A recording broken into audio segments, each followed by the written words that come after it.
হ্যাঁ, আসসালামু আলাইকুম গাইস, আপনারা সবাই কেমন আছেন? আমাদের হাঁসের বাচ্চাগুলো দেখতে দেখতে অনেক বড় হয়ে যাইতেছে। তো ওদেরকে এখন দুপুরের খাবার দিব। ওরা খাওয়ার জন্য অনেক পাগল হয়ে আছে আমার।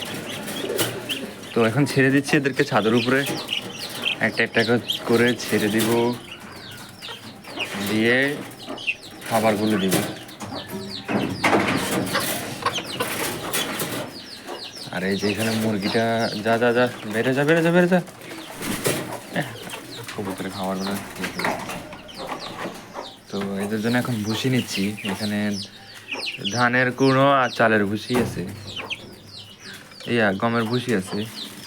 তো এটা একসাথে মিক্স করে দিব, পানি দিয়ে মিক্স করে।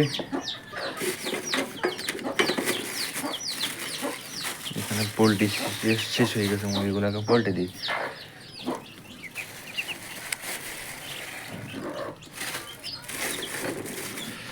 হাফ হাফ করে মিশিয়ে খাওয়াই দিব। আর এদিকে আমাদের কবুতরগুলোর জন্য খাবার। এখানে এক জোড়া কবুতর আছে, আর উপরে ঘুঘু আছে, এক জোড়া অস্ট্রেলিয়ান ঘুঘু আর এক জোড়া দেশি ঘুঘু। এরাও চলেন আপনাদেরকে দেখে আমাদের কবুতরগুলোকে এখন খাবার দিব। আয় আয় আয় আয় আয় আয় আয় আয়। হাঁসগুলো পাগলের মতো হয়ে আছে খাবার খাওয়ার জন্য। দিয়ে কবুতরগুলোকে খাবার দিই, হাঁসগুলোকে খাবার গুলে দিই, খাবারগুলো দিই। হ্যাঁ হ্যাঁ, ওরা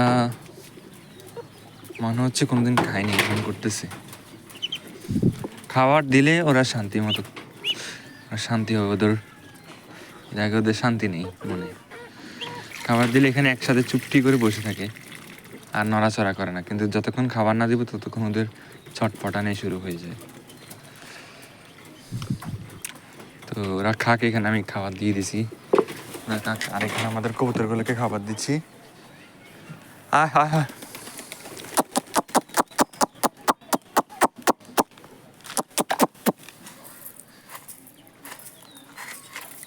কবুতরগুলোকে খাবার দিয়ে দিছি।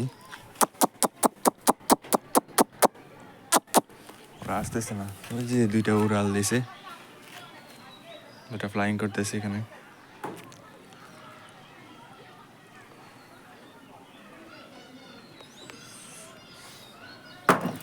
মেবি আমাদের এখানে আরেকটা তিনটা কবুতর আছে, এদেরকে ছাড়তে হবে দুইটা।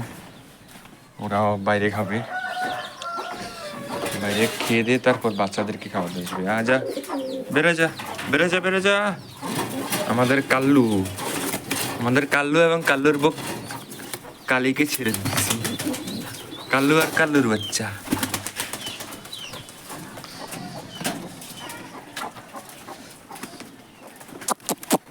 এই তো কবুতরগুলো খেতে চলে আসছে। কবুতর অনেকগুলো ছিল, লাল চিলের আক্রমণে সবগুলো কবুতর চলে গেছে।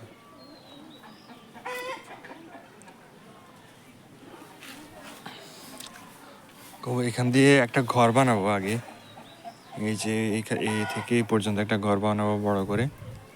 এরপরে এদের জন্য সুবিধা মতো জায়গা করে এদেরকে রাখবো।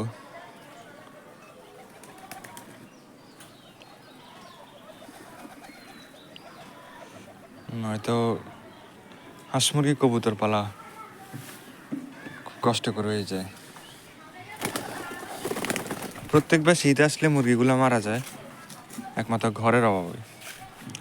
তো আপনারা সবাই দোয়া করবেন আমি যেন এগিয়ে যেতে পারি, হাঁস মুরগিগুলোর জন্য ঘর বানাইতে পারি। অনেক চেষ্টায় আছি। আর এটা আমার একটা স্বপ্ন, আমার একটা ছোট খামার থাকবে, আমার একটা খামার বাড়ি হবে, আর আমি একটা ইন্ডাস্ট্রি বানাবো। তো আপনারা সবাই ভালো থাকবেন, সুস্থ থাকবেন। আল্লাহ হাফেজ। আর আমার জন্য এবং আমার হাঁস মুরগিগুলোর জন্য দোয়া করবেন। আল্লাহ হাফেজ।